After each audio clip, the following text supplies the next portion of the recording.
A pesar de que todos los años escuchamos generalmente la Pasión, tanto en el Domingo de Ramos, las versiones de los 3 evangelistas o los evangelios sinópticos, y hoy, Viernes de Pasión, la versión de Juan, escritas o predicadas en distintos momentos, por distintas personas y a distintas comunidades. Eso nos ayuda a entender la variedad y la riqueza de cada una de las versiones. Uno diría, ¿por qué no se reunieron, se pusieron de acuerdo y sacaron una versión oficial definitiva? Pero eso haría perder la riqueza de estas 4 personas que predican el misterio de la pasión, muerte y resurrección en momentos distintos de la historia y a comunidades muy distintas que están pasando por distintas circunstancias, coyunturas, dificultades, gozos, esperanzas, tristezas y angustias. Como si de aquí fueran a su casa y contaran acerca del Triduo Santo 2022, chicos, grandes, abuelos, padres, madres, jóvenes, coro o los acólitos, y cada uno contara en su familia cómo les fue, qué les pareció. Ninguno podría decir que alguno ha mentido, salvo que quiera decir macanas, pero todos han dicho la verdad, pero lo han dicho al modo de cada uno, teniendo en cuenta el destinatario. Si uno de ellos va a contarle a la abuela o al abuelo las cosas que vio en la liturgia, no es lo mismo que contarle al compañero de la escuela el martes o el lunes. Y de ninguno podemos decir que ha mentido. De hecho, en el Evangelio de Juan hay algunas notas que son propias de él. Recuerden que es el último evangelio que la comunidad ha tenido en sus manos. Los otros apóstoles todos han muerto. Juan es el último de los apóstoles sobreviviente. Y podríamos decir, con la tradición de la Iglesia, el único que no murió martirizado. Si bien la tradición de la Iglesia nos habla de 2 intentos de martirio en Juan, el más joven en su momento, el último que quedó vivo, a quien se le atribuye el Evangelio, las 3 cartas y el Apocalipsis. Por eso la Iglesia dice, cuando termina el Apocalipsis, termina lo que llamamos revelación pública, lo que el cristiano está obligado a creer. A partir de allí habrá muchas revelaciones privadas, muchas. Pablo cuenta de revelaciones privadas, pero no es eso lo que predica. Pablo sintetiza a los corintios: nosotros predicamos a Cristo y a este crucificado. Escándalo para los judíos, locura para los paganos. Cuando dice los judíos, lo refiere a los que siguen la religión mosaica. Él era judío también. Hay una frase de tantas que vemos en el Evangelio o que hemos escuchado en el Evangelio de hoy: pasen a sentarse, si no, no se va a caer la iglesia, está muy bien. Una frase de tantas que escuchamos que son típicas de Juan, que encontramos aquí y allá en el Evangelio de Juan como preparando la pasión. La primera en la que me detengo solo en la frase es en el momento de Jesús sabe, y esto aparece mucho en el relato de la pasión, sabiendo. En los otros evangelistas da la impresión de que Jesús queda sorprendido por las circunstancias. Juan, que tiene una lectura de la pasión, el símbolo de Juan, el águila vuela muy alto, pero tiene una mirada sobre lo concreto increíble, precisa. Desde muchos metros de altura puede identificar su presa. Pues Juan es como un águila que ve de lejos, a la distancia de todos los hechos acaecidos muchos años antes, pero con una precisión y profundidad, no porque los demás sean superficiales, distinta, especial. Diría que la propia de un anciano que tiene memoria de datos precisos, aunque el anciano, me puedo encontrar en esa faja horaria, no recuerde si ha tomado la pastilla esta mañana, pero recordando el pasado y las experiencias más fuertes, tiene una precisión que uno, más joven, no se acuerda. No sé, qué sé yo, no sé. Cuando resucita a Lázaro y está junto al sepulcro, Jesús se conmueve y se turba cuando ve llorar a María. Porque la frase de hoy, con la cual Pilato profetiza sin darse cuenta, es cuando muestra a Jesús con la capa ya torturado, etc., y dice, este es el hombre, o he aquí al hombre. Y uno se pregunta, pero ese hombre, Jesús, flagelado, torturado, etc., ¿es Jesús o Jesús muestra lo que padece como manifestando el rostro del ser humano hoy, el nuestro? Jesús conmovido, turbado, estremecido. Poco tiempo después de aquella frase, y ustedes, gente de campo, la entenderán, si el grano de trigo no cae en tierra y no da fruto, es decir, que si el grano de trigo no muere, no da fruto. ¿Qué cosa? ¿Se refería a la germinación? Se refería a él. Y les dice a los apóstoles, ahora mi alma está turbada, estremecido, alma turbada.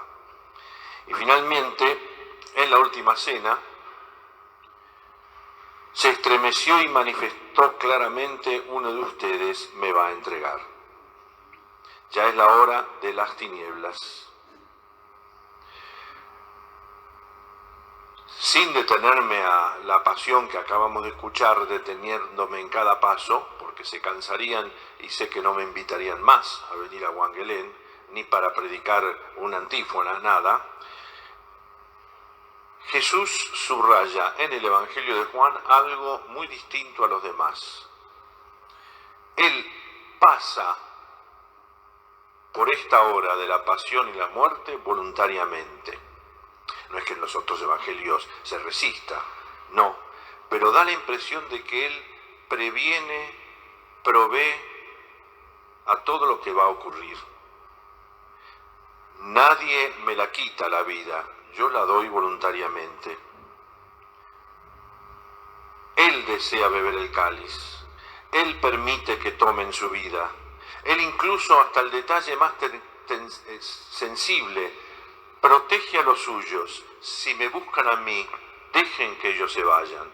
Los otros evangelios se van como rata por tirante los apóstoles, como huyendo. Aquí es Jesús mismo que los defiende. Es el gran abogado, lo dirá en la primera carta Juan.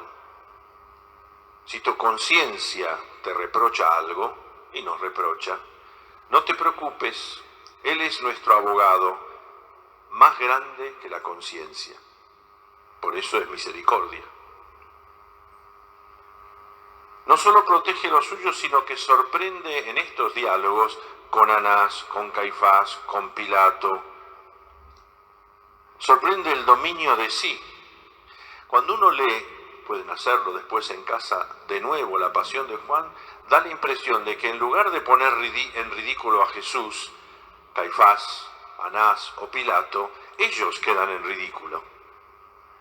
Anás corta el diálogo, suegro del sumo sacerdote Caifás, cuando el soldado le pega a Jesús y Jesús no dice que te recontra, ya te voy a arreglar, cuando resucites es el primero que te voy a mandar, como haríamos nosotros, sino, si he dicho algo malo, dime qué he dicho.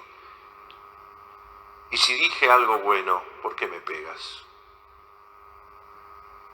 Eso es lo que el Evangelio provoca en nosotros. ¿Por qué?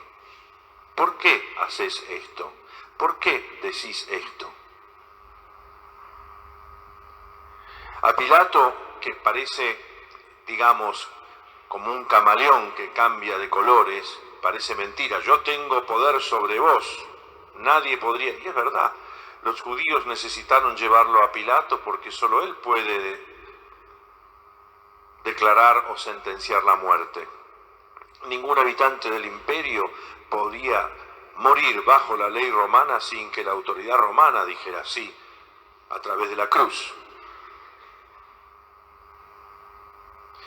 Y ustedes han visto en la pasión cómo constantemente ese diálogo sucede dentro del pretorio con Jesús, sale afuera, entra, sale, hay casi 5 o 6 salidas, entradas. Y Pilato, el que tiene autoridad, no sabe qué hacer. Los sinópticos dirán algo mucho más gráfico que ha quedado para siempre. Se lavó las manos. Con esto no señalo a ninguno, porque uno pensará, típico político, es que somos nosotros. Si Pilato dice profetizando, este es el hombre, es el ser humano, somos así. Cuando está con Jesús, se da cuenta, pero este hombre no está haciendo nada malo. Incluso se detiene con una pregunta de la que no le preocupó la respuesta, que es la gran pregunta cristiana y humana. ¿Qué es la verdad? Se dio vuelta y volvió a salir afuera. Pero al salir afuera, entre los gritos de los sacerdotes, la multitud, cuando le tocan el punto del dolor, todo el mundo tiene un punto de dolor. ¿Cuál es? Si no lo condenas, no eres amigo del César, porque él se cree el César. Y si Pilato está ahí como procurador romano, es porque el César lo puso ahí. Y con el jefe, Pilato está perdido y Jesús sigue dueño de sí. Dueño de sí. Ellos prefieren al César. Y por eso Pilato lo entrega. Y ahí es donde dice, he aquí al hombre. Hay 2 frases de Pilato que son las que definen el drama que estamos viviendo. De Pilato. He aquí al hombre, y la segunda, aquí tienen a su rey. Y lo refrenda con el cartel, Jesús Nazareno, rey de los judíos. No, él se creía, lo escrito, escrito está. Las mujeres están al pie de la cruz. Los apóstoles miran de lejos, han huido, salvo Juan, un muchacho de unos 15 años sería, según la tradición de la iglesia. Y Juan hace coincidir la muerte de Jesús en el momento mismo en que en el templo se degollaban los corderos para la Pascua. El viernes antes de la Pascua judía, sábado, a esta hora de la tarde, se degollaban los corderos para que vinieran las familias a consumirlo dentro de Jerusalén, porque la Pascua solo se celebraba dentro de Jerusalén, de ahí que tenían que venir al menos una vez al año, y si no una vez en la vida, porque muchos vivían en la diáspora, a vivir la Pascua en Jerusalén. Ayer, porque lo celebramos, y una sangre derramada. La sangre tiene un valor sagrado para los judíos y también para nosotros. Cuando uno está enfermo, lo primero que hay que buscar es sangre, dadores, para garantizar el éxito de una operación, para una anemia, etcétera, etcétera, etcétera. Y el misterio que hemos celebrado ayer y que se culmina hoy, porque jueves y Viernes Santo están unidos en la persona de Jesús, es el misterio del cuerpo entregado, hecho símbolo, sacramento en la última cena, realidad en la cruz. No porque el sacramento no sea realidad, el sacramento es realidad después de la muerte de Jesús. Es un cuerpo entregado por ustedes, sangre derramada. Y comentaba ayer a la comunidad de Pazman algo que seguramente somos pequeños, de que hemos crecido, hemos madurado en edad, en sabiduría y en gracia, gracias a muchos hombres y mujeres que han puesto su cuerpo para que nosotros creciéramos. Maestros, maestras, sacerdotes, médicos, enfermeros, viven poniendo el cuerpo por el bien de los demás. Y sabemos a contracara qué dramas se desatan en nuestras familias y en la vida de una comunidad cuando alguien que debiera poner el cuerpo lo quita o lo lleva a otro lado. Y el drama de los abusos, de curas, de no curas, de lo que sea, es alguien que ha quitado su cuerpo, lo ha llevado a otro lado y no donde debiera jugarse la vida matrimonial, sacerdotal, religiosa, médicos, maestros, profesores de música, de gimnasia o lo que sea. Hoy vivimos un mundo donde la sangre se derrama constantemente. Es que la sociedad de consumo que vivimos, otra que Drácula, necesita de la sangre. Es una sociedad consumidora de sangre. Matalo, querés, que lo revienten. Consumimos la sangre sin darnos cuenta, porque somos herederos de aquella venganza de Caín, y más que de Caín, de Lamec. Caín mató a su hermano. Dios no necesita venganza, pero para que no maten a otro hermano, advirtió: el que mate a Caín será vengado 7 veces. Era para cubrir a Caín, no para la sed de venganza. En cambio, su descendiente, Lamec, llama a sus mujeres y les dice: mujeres de Lamec, Adá y Silá, escuchen bien lo que les voy a decir. El machismo en su máxima expresión. Maté a un joven, un pequeño moretón, traduzco en castellano así, cotidiano. Maté a un hombre. Si Caín será vengado 7 veces, Lamec será vengado 77. Ya más que un varón de dolores, parece el gorila de la manada que se golpea el pecho para decir: acá estoy yo. Y yo les pregunto a ustedes, ¿cómo podemos llegar a esta advertencia de Jesús a Pedro? Cuando Pedro le pregunta a Jesús: ¿cuántas veces debo perdonar a mi hermano que me ofende? 7. Perdonar. 7 para el judío es siempre. No solo 7, sino 70 veces 7.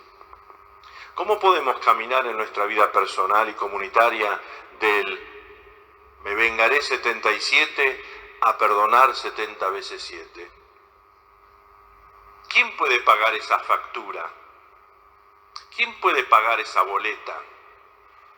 Bueno, Pablo lo dice. Él en la cruz clavó nuestra factura, nuestra deuda para siempre. Sí, nosotros vivimos de la sangre que se tapa, se cubre para que no la veamos, pero Dios ve la sangre derramada. Desde la sangre de Abel, pasando por todo el Antiguo Testamento, el exilio, tantas lágrimas. Hoy no hemos cesado en la brutalidad, la tortura, la violación, la droga, la prostitución del amor, y podríamos hacer todo un referéndum para que sigan sumando causas que nos horrorizan. Pero Dios dice algo en Jesús: la vida me pertenece. Yo vine a que tengan vida y la tengan en abundancia. Cuando esto no nos moviliza, los cristianos hacemos pequeñas revoluciones con súper minúscula, ridículas. ¿Cómo se da la comunión? Si en la mano, si en la boca, que esto, que el otro, y el ritual a la derecha o a la izquierda. Lo mismo que le pasó alrededor de Jesús. Era más importante conservar el ritual.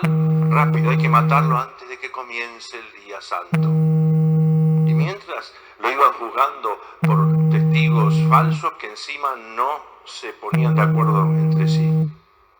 Pablo, ya aterrizamos, Pablo no exagera cuando dice esta frase. Si la dijera fuera del contexto, ustedes me irían a acusar al Vaticano. Pablo llega a decir: Cristo se hizo pecado por nosotros. No dice cometió pecado. No cometió pecado. No engañó, dice Pedro en la primera carta. Jamás nadie encontró una mentira en su boca. Pedro, el que mintió, sabe valorar en Jesús eso. Era un hombre veraz. Y Pablo, él se hizo pecado. Entonces uno se pregunta, ¿por qué murió Jesús? Podríamos estar toda la tarde recorriendo los evangelios. Algún día podemos hacer eso. Venir y dar una charla sobre eso. Podemos juntos. Pero en síntesis podemos decir, Cristo está en la cruz. Y la vamos a venerar enseguida. Cristo muere porque nosotros morimos. ¿Nada más? No. Cristo muere porque nosotros matamos. Ese es el drama que se concentra un Viernes Santo. Nosotros morimos, y bueno, de algo hay que morir, pero nosotros matamos. Por eso nos horroriza una guerra. La sentimos más cerca, es en Europa, porque nos hemos olvidado otras. Nos hemos olvidado potencias que han invadido otros países hace muy poco, con millones de muertos. Pero como eran musulmanes en África, nosotros le poníamos título. Endurance Freedom se llamaba la campaña contra Irak, que significa libertad duradera. Libertad duradera, vayan ahí. Y eso, con eso no declaro guerras de primer nivel buenas y otras malas, todo lo contrario. Pero ahora todo el mundo se horroriza porque el Papa no nombra a quien tiene que nombrar para bajarle el dedo.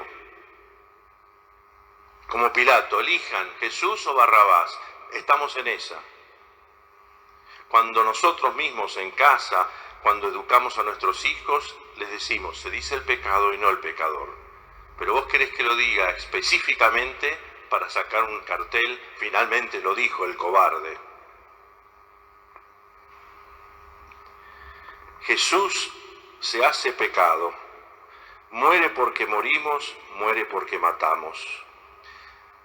Hay una frase que la repito siempre, no es mía, si no, no la repetiría. Pero en estos días, el sábado, mañana, 16, cumple 95 años el Papa Emérito Benedicto XVI.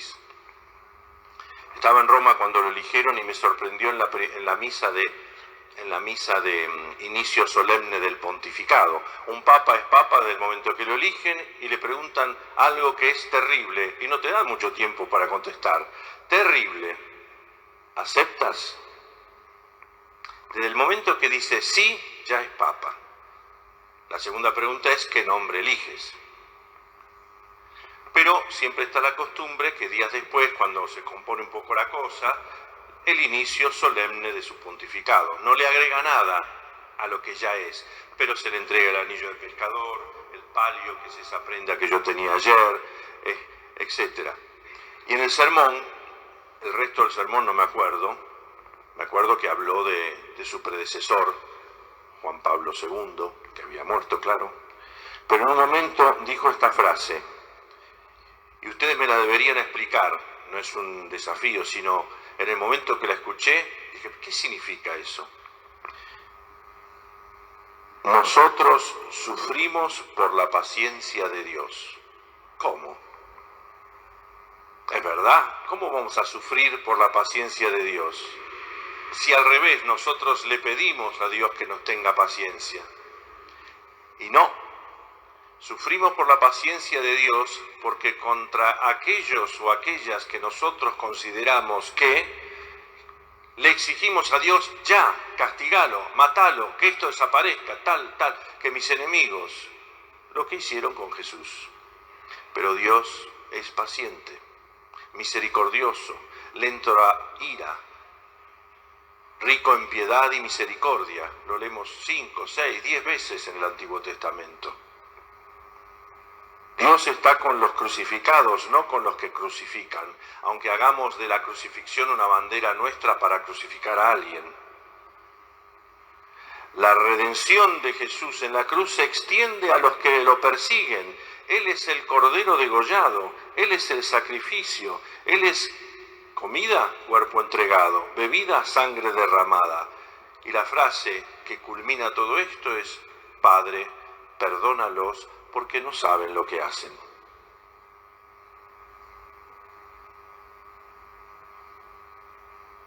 Habiendo amado a los suyos que estaban en el mundo, los amó hasta el fin. Es lo que celebramos hoy. ¿Para qué? para que todos los que crean en Él tengan vida eterna. Para eso. Para que todos sepan que yo soy, dice Jesús. Y decir yo soy en Jesús es decir que Él es Dios. Como la voz de Dios le dijo en la zarza ardiente a Moisés: ¿cuál es tu nombre? Yo soy el que soy. Les aseguro que yo soy. Y cuando sea levantado en alto sobre la tierra, la cruz, y aquí estamos nosotros en Guanguelén, atraeré a todos hacia mí. Que la cruz de Cristo nos ayude a pensar y a reconocer cómo Él nos libera de la muerte, del pecado y de la ley. De la ley en el sentido de que yo me salvo cuando yo le pago a Dios y Él me tiene que dar algo a contracambio. Nos libera de la muerte porque no estamos hechos para sobrevivir, zafar o para salvarnos a nosotros mismos. Nos libera del pecado, del tener, el poseer y del querer el poder. Y nos libera de la ley que nos centrifuga, que nos permite escondernos delante de comas y vericuetos legales para zafar. Que el Señor nos permita reconocer todas estas cosas y vivir con alegría la Pascua de Jesús. Aquí Diego, seminarista, ante cada aclamación que yo voy a cantar, es muy sencilla.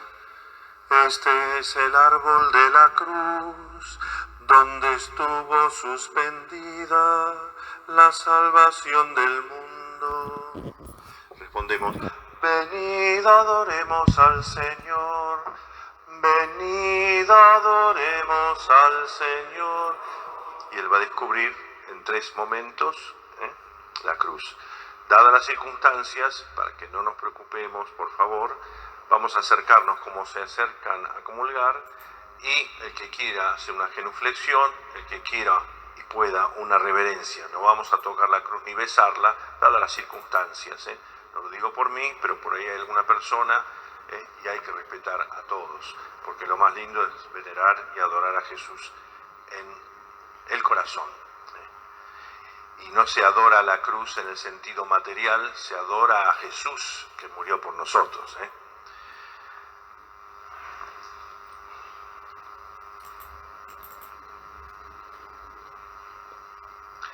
Este es el árbol de la cruz, donde estuvo clavada la salvación del mundo. Venid, adoremos al Señor. Venid, adoremos al Señor.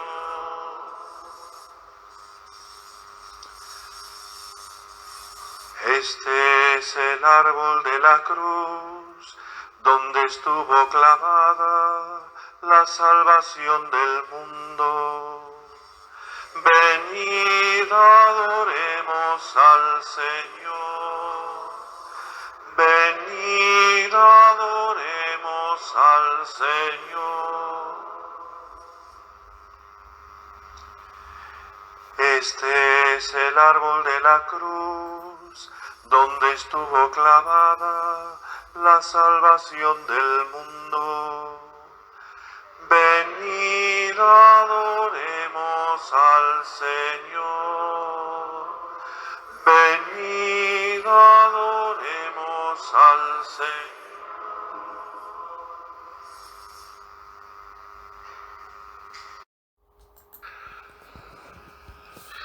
Inclinémonos para recibir la bendición. Te pedimos, Señor, que descienda una abundante bendición sobre tu pueblo, que ha recordado la muerte de tu Hijo con la esperanza de su resurrección. Llegue a Él tu perdón, concédele tu consuelo, acrecienta su fe y asegúrale la eterna salvación. Por Jesucristo nuestro Señor.